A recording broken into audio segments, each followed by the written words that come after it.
Okay, here we have a linear programming example, and the hardest thing about linear programming is usually breaking down the long paragraph into the appropriate equations.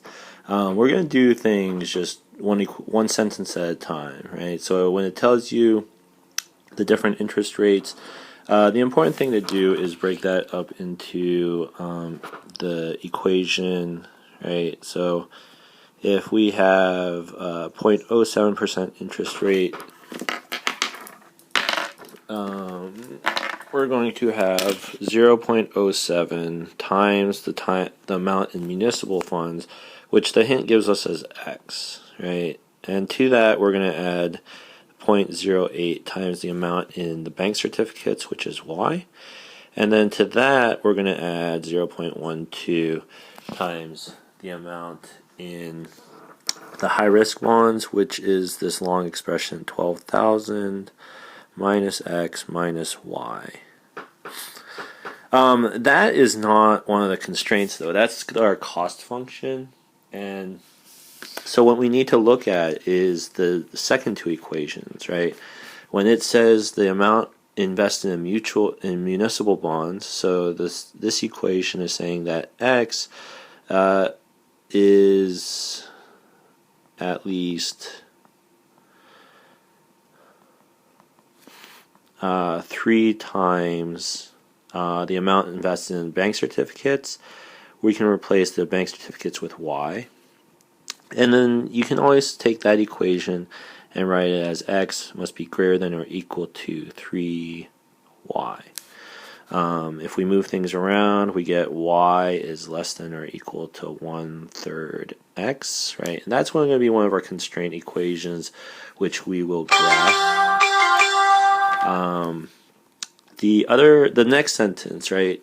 To keep her level of risk manageable, she invests no more than 2,000 in high risk bonds. So that is high risk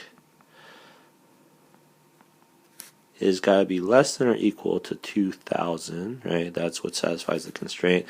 And in the hint, they tell us that the high risk bonds in variables would be 12,000 minus x minus y. So we're going to have that less than or equal to 2,000. So, and we move things around in that equation, we get y is greater than or equal to 10,000 minus x. And let's see.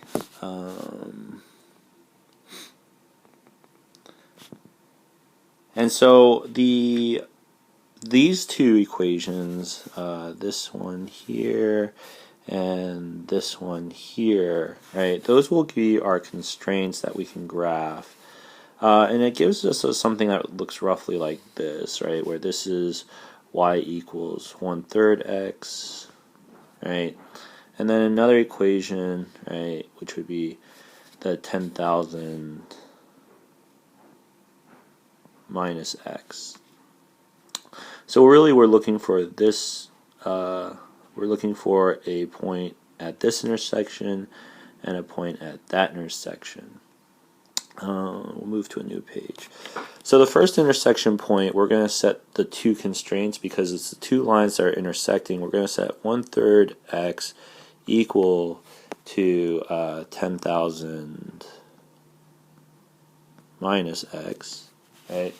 We're going to set those two equal to each other and then solve for x. We have 4/3 x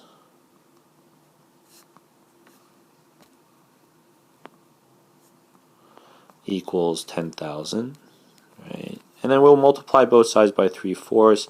We get x equals 7,500, right? And then its corresponding y, right? If we do y equals 1/3 x is 2,500, right? So one of our points is 7,500, comma 2,500, and then the other point of intersection is going to be when the line 10,000 minus x hits the x-axis, and so this gives us pretty easily x equals 10,000.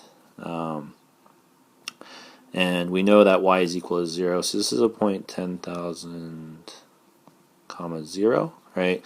The 1/3 x isn't really important with this point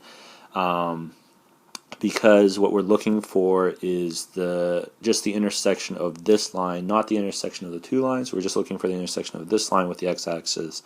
So that's why we originally set this equal to 0 here. So we have our two constraint points, and now we can test them into the cost function, which was our interest function. Right? We have interest equals 0.07x plus 0.08y plus 0.12, 12,000 minus x minus y. And we're going to go ahead and plug these values in for x and y. When we plug in 7,500, 2,500, we get that the interest is equal to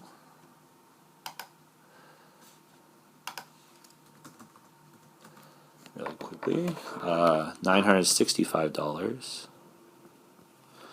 And when we plug in the point 10,000, 0, the interest would be $940, right? So this is the one that maximizes the interest. We would have 7,500 in our municipal, right?